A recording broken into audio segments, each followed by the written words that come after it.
1, 2, 3, 4, 5. Bulong ni Nate habang isa-isang binibilang ang mga basyong bote sa loob ng sako. 10 taong gulang pa lamang siya, pero tila mas matanda na ang kanyang kalooban. 4:00 pa lamang ng madaling araw ay nasa tambakan na siya ng basura sa payatas. May dalang sako at lumang pamalo para ipangkalkal niya ng basura. Wala siyang sapatos. Ang tsinelas nga niya ay itinaling plastik lamang sa kanyang mga paa para hindi siya masugatan. Ang kanyang t-shirt ay butas-butas na, habang ang short na suot niya ay dating sa tatay niya na pinagliitan na. Ang paligid ay may amoy ng bulok na pagkain, sira-sirang diaper at nabubulok na prutas. Ngunit sa mga mata ni Nate, ito ay parang isang kayamanan na kailangan niyang halukayin. "Huwag mong isama yan, may bubog sa loob," sabi ng isang pamilyar na boses sa kanyang likuran. Paglingon niya, nakita niya si Mang Celso, isang matandang basurero na kilala sa buong tambakan. Ay sorry po Mang Celso, akala ko po ay pwede.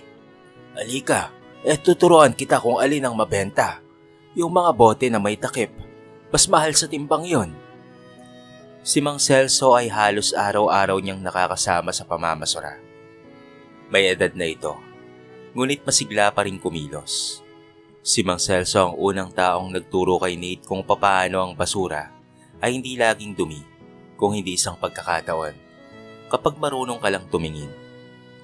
Habang pinapanood ni Nate si Mang Celsong maghiwa ng lumang karton gamit ang tagpi-tagping cutter, naalala niya ang kanyang ina. Dahil baka nasa sabungan na naman ito, sumisigaw sa paboritong manok. Ang ama naman niya ay madalas na hindi umuwi sa bahay. Kapag umuwi, lagi itong lasing at galit at merong bitbit na taya na wala namang panalo. Si Nate, wala nang oras para umiyak. Ginagawa na lamang niyang laro ang paghahanap ng bagay na pwedeng ibenta. Kahit ang lumang laruan na sira na, itinatabi niya ito at sinasabing paglalaroan daw kapag may oras, kahit alam niyang baka kailanman ay hindi niya na maranasang maglaro pa dahil sa kanyang sitwasyon.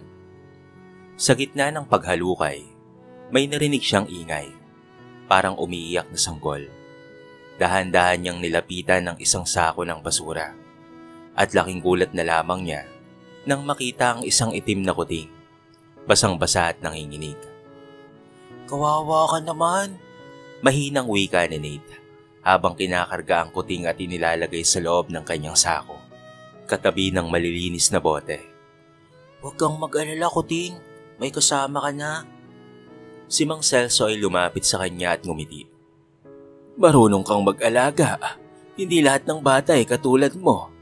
Hindi lahat ay may ganyang puso ng gaya ng sayo." Napangiti si Nate, bagamat may pagod sa mga mata. Sa murang edad, hindi pa niya maunawaan kung bakit ganito ang kanyang buhay. Pero isa lamang ang alam niya, basta't may sako siya, ay mayroong pag-asa. Sa likod ng tambakan, habang sumisikat ang araw at lumalabas na ang liwanag, may batang tila sinisikap itayo ang kanyang sariling kinabukasan mula sa mga basurang itinapon ng mundo. Pag-uwi ni Nate mula sa tambakan, dala niya ang kalahating sako ng bote, ilang lata, at ang kuting na pinangalanan niyang tala. Nakasilip lamang ito mula sa loob ng sako. Nanginginig pa rin, pero kumikislap ang mga mata sa sinag ng araw. Mama, may dala po ako," sigaw niya habang binubuksan ang gate na gawa sa pinagtagpi-tagping yero. Wala namang sumagot. Sa loob ng bahay, amoy sigarilyo at alkohol ang sumalubong sa kanya. Nakalugmok sa sahig si Aling Rita, ang kanyang ina. Natutulog habang may hawak pa ring papel ng karera ng kabayo. Ang lumang TV ay bukas, nakatutok sa replay ng sabong. Sa tabi nito, isang baso ng gin na hindi pa ubos. Magising na po, gutom na ako," mahinang wika ni Nate. Dumilat si Aling Rita at napakunot ang noo. "Wala kang respeto ah. Alam mong talo ako kagabi, tapos istorbo ka pa? Akala mo kung sino kang may ambag dito sa bahay. Hindi na umimik pa si Nate. Sanay na siya sa mga salitang humihiwa sa kanyang damdamin. Alam niyang sa araw-araw na pag-uwi, sugal at alak ang sasalubong sa kanya. Hindi yakap o ngiti ng isang magulang. Teka nga, nasan yung mga bote? Tanong ni Aling Rita habang tinutulak siya palayo. Kinuha nito ang sako mula sa kanyang likod at sinilip. Yan lang? Abay kulang pa yun sa pambayad sa utang ko kay Aling Diding. Baka gusto mong ikaw ang ibenta ko. Sigaw nito habang itinatapon ang laman ng sako sa sahig. Pasensya na po. Yun lang po talagang nakuha ko sa basurahan. Pabulong ni Nate habang pinipigilan ng luha. Biglang lumabas mula sa kwarto ang ama niyang si Mang Rolando. Namumula ang mga mata. Halatang galing sa puyatang inuman. Nakabukas pa ang sinturon. At sa halip na kamustahin ng anak, bigla na lamang itong sumigaw. Ano na naman tong gulo dito ha? Wala pa nga aliskis ang ingay-ingay na ng bahay. Paano ba naman kasi? Itong anak mo, wala nang ang silbi, ni hindi pa makapagdala ng disenteng basura.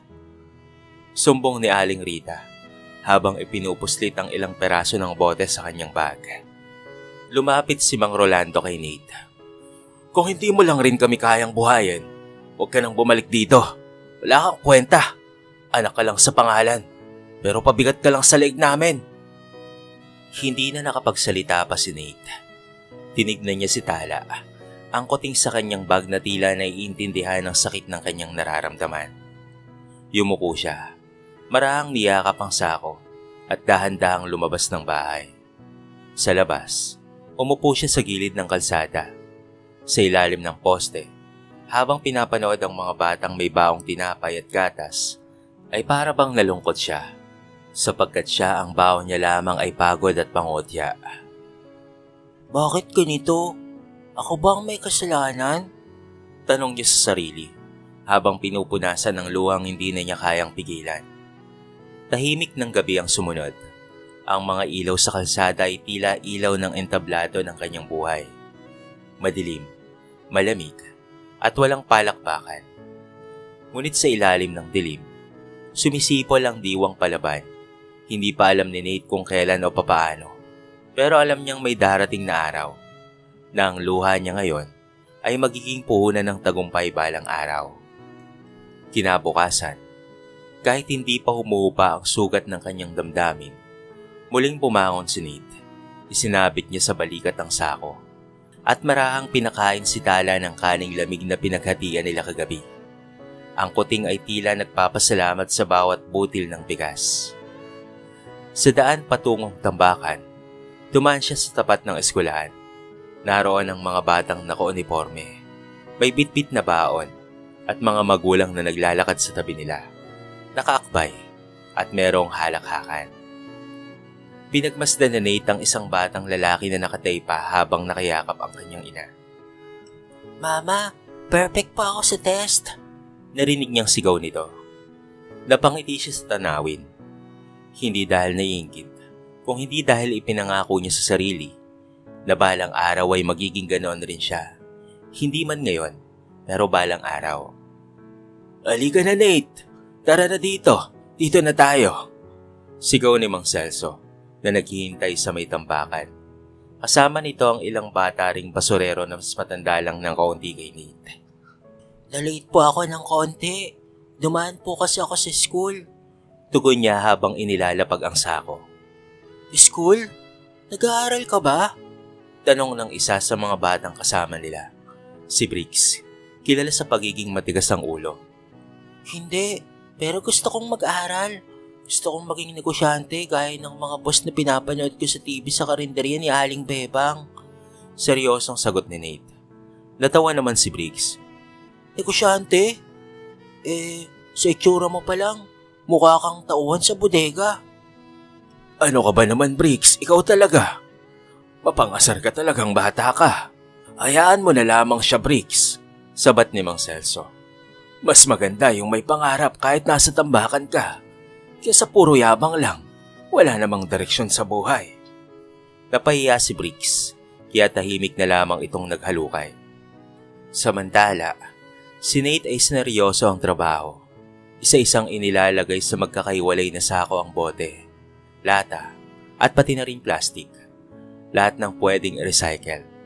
Alam niyang kada kilong makukuha niya ay dagdag pambili ng bigas o kahit itlog man lamang. Sa gitna ng tambakan, biglang bumuhos ang napakalakas na ulan. "Lipat! Lipat! Lipat tayo sa tolda!" Sigaw ni Mang Celso. Pero hindi kumilos si Nate. Patuloy siyang nangangalap sa gitna ng putik. Kahit ang kanyang sako ay mabigat na at basang-basa na. Nabasa rin si Tala na nakasilip mula sa gilid ng kanyang baon. "Nate, halika rito ay magkakasakit ka dyan!" Sigaw ulit ni Mang Celso. Di po bale, kailangan ko pong kumita ngayon. May utang po kami sa tindahan. Saka gusto kong makabili ng lapis at papel. Kapatahimik si Mang Celso. Tila may kumirot sa kanyang puso. Naalala niya ang sarili niya noon.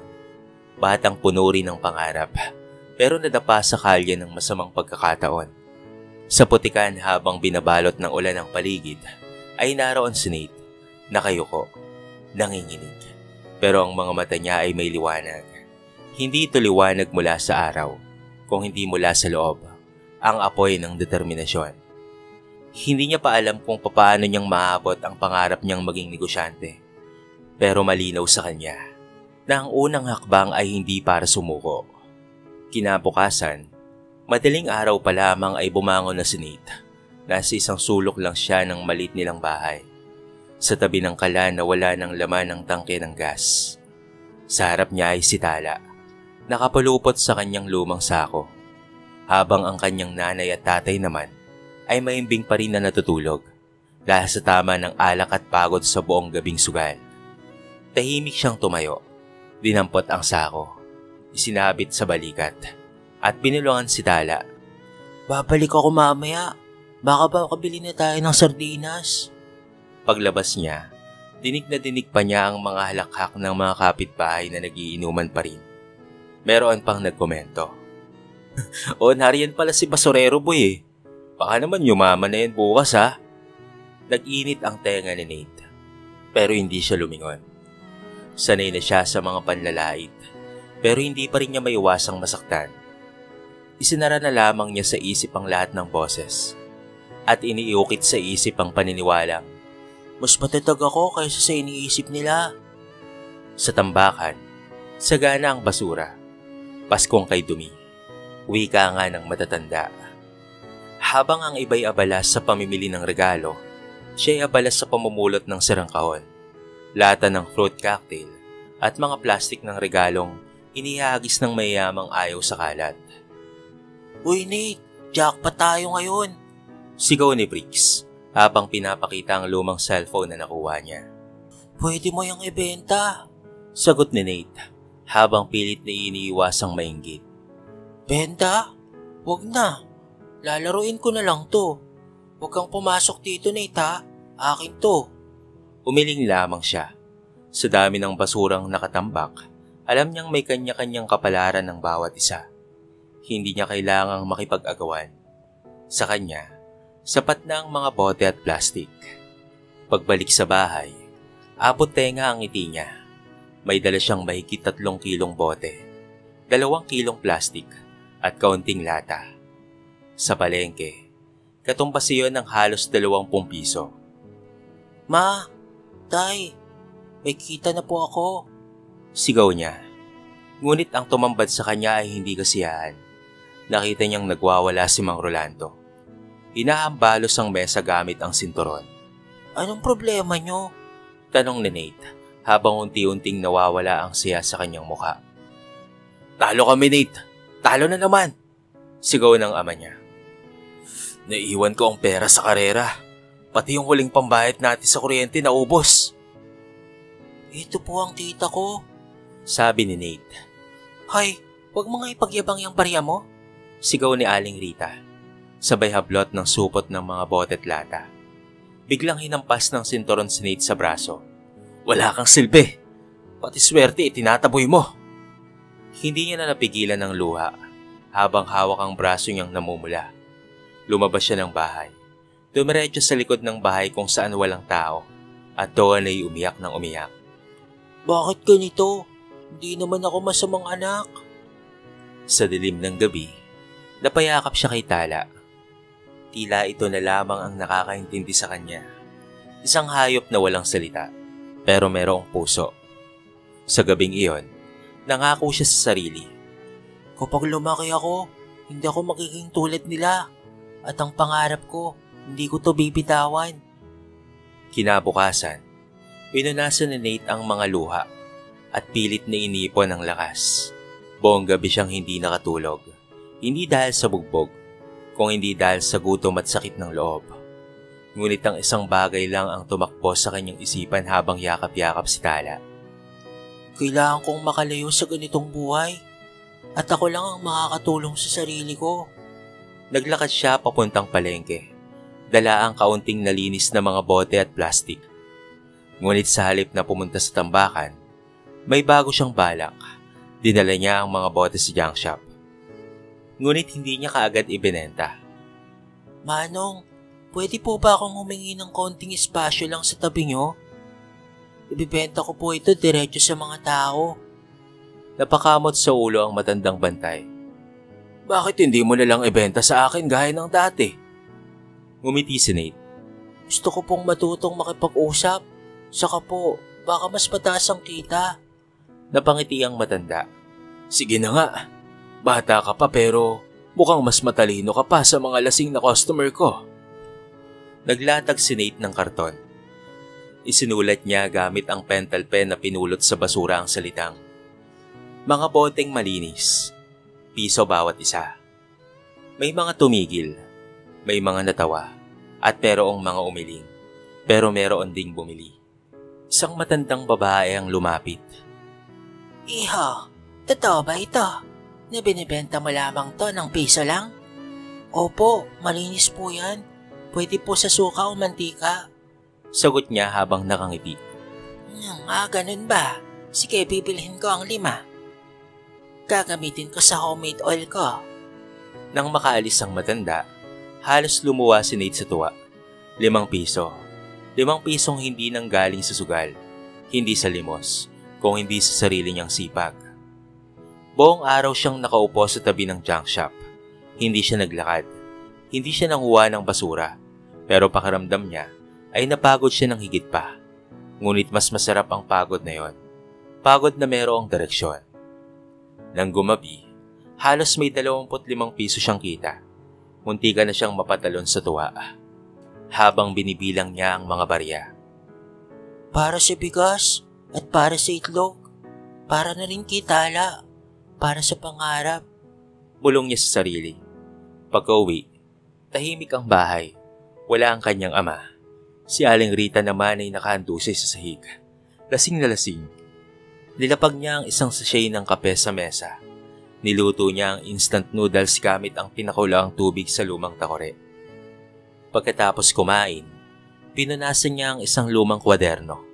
Doon niya isinulat ang kanyang unang araw ng benta. Kinabukasan, ay maganda ang gising ni Nate. Maagang maaga, nag-init siya ng tubig at nilinis ang kanyang mga kalakal. Sa puso niya, may kakaibang sigla. Kahapon ay napatunayan niya sa sarili na kaya niyang kumita. Ngayon ay balak niyang ulitin ito, o mas lampasan pa. Pagdating niya sa tabi ng junk shop, laking gulat niya nang makita niyang sinakop na ni Briggs ang lugar na palaging inuupuan niya. Uy, dito ako kahapon. Sigaw ni Nate habang naglalakad papalapit. Wala akong paki sa'yo, Nate. Nauna na ako ngayon. Matigas na sagot ni Briggs habang nakaupong parang hari sa tapat ng karton. Briggs, kahit kilit lang, huwag mo namang agawin ng lahat. Maayos naman tayong nagkakasya dito, hindi ba? Biglang hinampas ni Briggs ang mesa. Ano ka ba, Nate? Ayoko nang may kasama. Ayoko nang may kakompetensya dito. Baka mas marami ka pang mabenta kaysa sa akin. Kaya alis. Napakagat-labi si Nate. Pilit niyang pinigil ang luha habang tinatabi ang kanyang mga bote doon sa kanyang likuran. Narinig niya ang mga usap-usapan ng mga tindera. Kawawa naman si Nate, no? Palaging inagawan. Yung Briggs na yan, anak lang ngayon ng tambay. Matigas ang ulo niyan. Pero si Nate, tahimik lang. Mukhang masipag na bata. Tumalikod si Nate at muling naganap ng pwesto. Ilang metro ang layo. May isang lumang kariton sa tapat ng abandonadong sari-sari store. Doon siya naupo, inilatag ang karton at muling isinulat ang mga boteng malinis, piso bawat isa. Mabagal ang simula. Ilang oras ang lumipas bago siya nakabenta. Pero hindi siya sumuko hanggang sa lumapit ang isang ginang na may dalang malaking sako ng bote. Ikaw ba si Nate? Tanong ng babae. Opo. Sagot niya habang nagtataka. Ako si Aling Mercy. May nabalitaan kasi ako sa iyo kahapon. Mabait ka raw at masinop. Gusto mong isupply ko sa iyo ang mga bote ko sa karinderya? Sa iyo ko na lamang ibibenta ng wholesale. Napamulagat si Nate. Ako po? Totoo po ba? Oo naman, iho. Ihatid ko sa iyo linggo-linggo.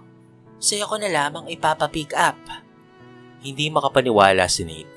Isang araw lang siyang nagtinda ng maayos, pero nagbunga na kaagad ito ng panibagong oportunidad. Nang uwian na, bitbit niya ang kinita niyang 35 pesos, higit pa sa kinita niya kahapon. Ngunit pag uwi niya, isang panibagong pagsubok ang sumalubong sa kanya. Pagbukas niya ng pinto, nakita niyang kalong-kalong ni Mang Ronaldo si Tala. May sugat sa hita at nanginginig. Anong nangyari kay Tala? Sigaw niya.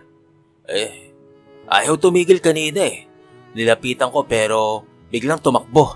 Ayun, natapakan ko nang hindi sinasadya. Kung hindi lang ako natalo sa sugal, hindi ako naiinis sa hayop na yun eh. Wala ka nang naitulong, pati pusa ako sinaktan mo. Sigaw ni Nate, nanginginig ang tinig sa galit. Bigla siyang sinampal ni Aling Rita.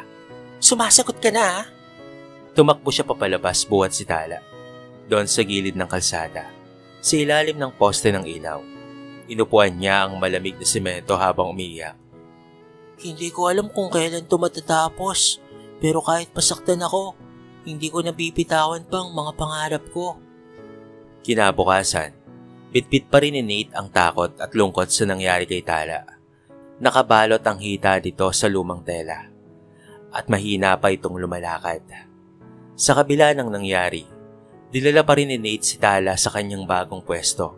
Hindi niya kayang iwan ito sa bahay kasama ang magulang niyang hindi marunong magpakatao. Pagkaupo niya, dahan-dahang lumapit si Aling Mercy sakay ng tricycle. May dalang-dalawang sako ng malinis na bote. Ayan Nate, lahat yan mula sa karinderya ko. Alam ko magagamit mo yan. Para mas kumita pa. Hati na lamang tayo sa benta ha. Maraming salamat po Aling Mercy. Sagot ni Nate na halos lumuwa sa tuwa. Binigyan siya ni Aling Mercy ng malaking tiwala.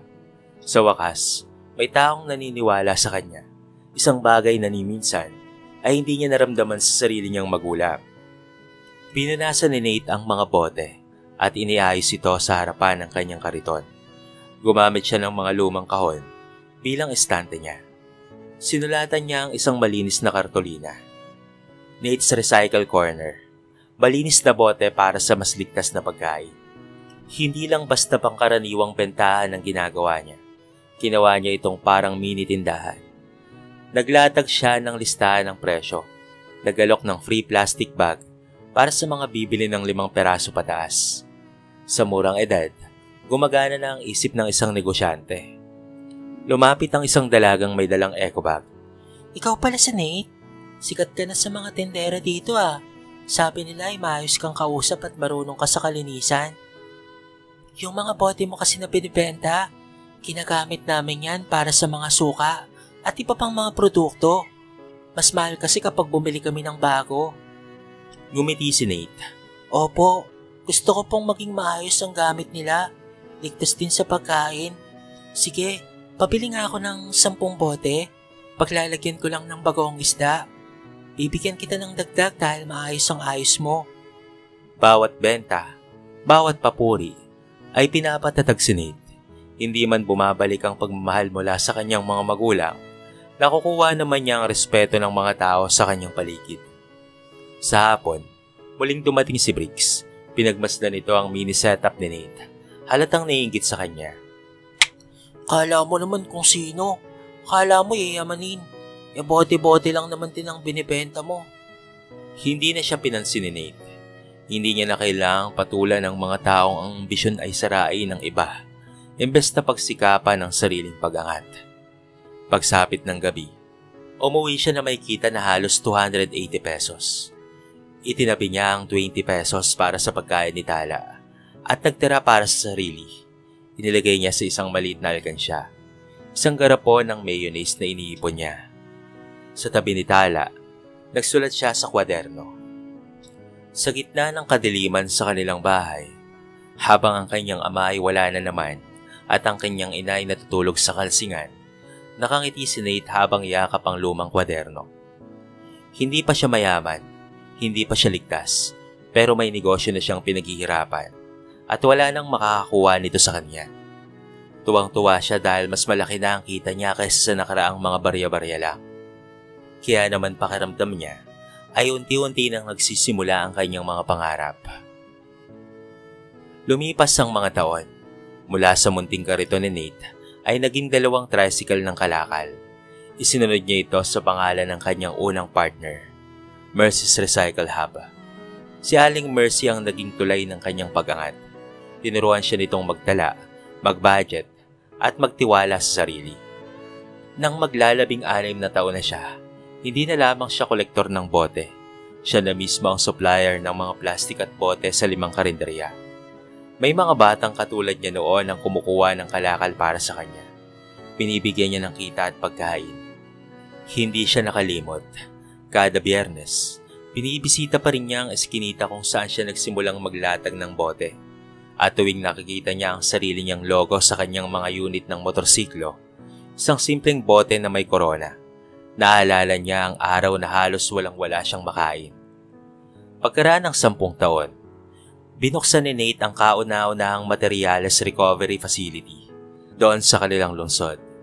Isang malinis, organisadong pasilidad kung saan ang mga basura ay hinahati, nililinis at nire-recycle. Pinasok niya ang social enterprise business.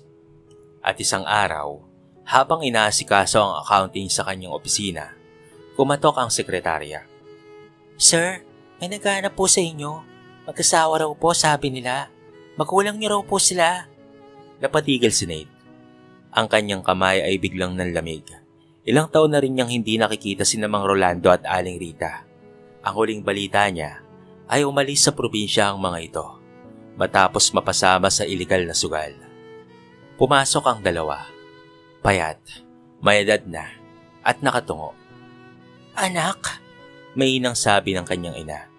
nabalitaan namin na mayaman ka na raw at may negosyo. Hindi nagsalita si Nate. Tahimik siyang tumayo. Nilapitan sila at ibinigay ang isang sobre. Nariyan ang konting tulong. May contact number rin ng shelter na makakatulong sa inyo. Pero anak, kami ang mga magulang mo. Alam ko po, pero hindi ako anak ng sugal. Anak ako ng hirap. At ang hirap ang nagturo sa akin kung paanong maging tao. Nangilid ang luha sa mga mata ni Aling Rita. Si Mang Rolando naman ay yumuko at tila hindi makatingin. Grabe ang naranasan niya sa kanyang mga magulang noon. Para bang hindi siya tinuring ng mga ito bilang isang anak. Kaya naman hindi natin masisisi si Nate kung ganito ang kanyang nararamdaman. Bata pa lamang ay panay pambubugbog na ang kanyang nararanasan sa kanyang mga magulang. At bata pa lamang rin ay nagsumikap na siya para umangat sa buhay. Pasensya ka na, anak, sabi na lamang ni Aling Rita. Tahimik lamang si Nate. Hindi siya galit. Pero hindi niya kayang ibalik ang nakaraan. Hindi ito pagtatapos ng kwento, kung hindi pagharap sa bagong yugto. Umalis ang kanyang mga magulang. Dala ang sobre na ibinigay niya. Sa loob ay may pera na kahit papaano'y sasapat para magsimula ang mga ito ng panibagong buhay. Iyon ay kung aayusin nila ang paggamit sa pera. Bago tayo magtapos mga kabarangay, anong masasabi nyo? Dapat bang tuluyang patawarin ni Nate ang kanyang mga magulang? O tama lang ang kanyang ginawa? I-comment nyo sa baba ang inyong mga opinyon at babasahin ko ang lahat ng yan.